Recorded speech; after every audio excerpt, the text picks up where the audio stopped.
இப்போது முடிவு செய்யுங்கள். யோசுவா நூலிலிருந்து வாசகம். அதிகாரம் 24, இறை வசனங்கள் 14 29 முடிய. அந்நாட்களில் யோசுவா மக்களிடம் கூறியது: ஆண்டவருக்கு அஞ்சி உண்மையோடும் நேர்மையோடும் அவருக்கு ஊழியம் புரியுங்கள். நதிக்கு அப்பாலும் எகிப்திலும் உங்கள் மூதாதையர் பணிந்து வந்த தெய்வங்களை விட்டு விலகுங்கள். ஆண்டவருக்கு ஊழியம் புரிவது தீயது என்று உங்கள் பார்வைக்கு தோன்றினால், நீங்கள் மூதாதையர் நதிக்கு அப்பால் பணிந்து வந்த தெய்வங்களுக்கோ, உங்கள் நாட்டில் உங்களுடன் வாழும் எமோரியரின் தெய்வங்களுக்கோ இவர்களுள் யாருக்கு ஊழியம் செய்வீர்கள் என்பதை நீங்களே இப்போது முடிவு செய்யுங்கள். ஆனால் நானும் என் வீட்டாரும் ஆண்டவருக்கே ஊழியம் செய்வோம். மக்கள் மறுமொழியாக: ஆண்டவரை கைவிட்டு வேற்று தெய்வங்களை வணங்குவது எங்களிடத்தே அறவே நிகழாதிருப்பதாக. ஏனெனில் எங்கள் கடவுளாகிய ஆண்டவர் எங்களையும் எங்கள் மூதாதையரையும் அடிமைத்தன வீடாகிய எகிப்து நாட்டிலிருந்து வெளியே கொண்டு வந்தார். எங்கள் கண்முன் இப்பெரிய அடையாளங்களை செய்தார்.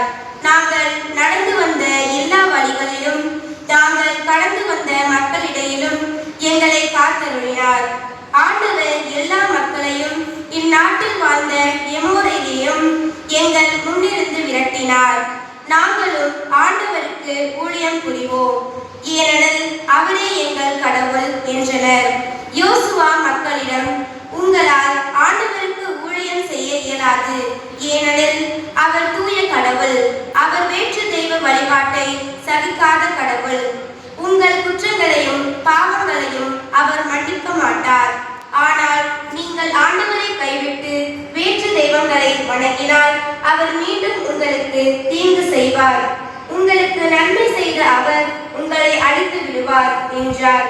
மக்கள் யோசுவாவிடம்: இல்லை, நாங்கள் ஆண்டவருக்கே ஊழியம் புரிவோம் என்றனர்.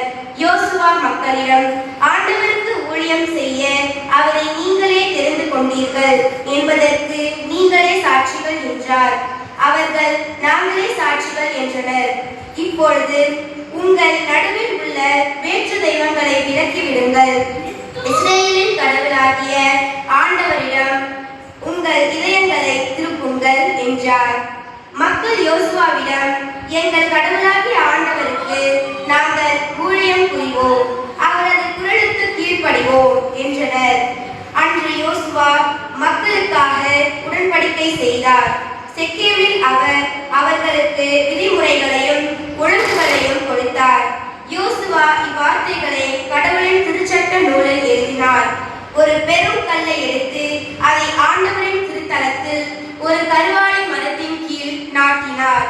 யோசுவா எல்லா மக்களிடமும்: இதோ, இக்கல் நமக்கு எதிரான சான்றாக இருக்கும், ஏனெனில் ஆண்டவர் நம்மோடு பேசிய எல்லாவற்றையும் இது கேட்டது.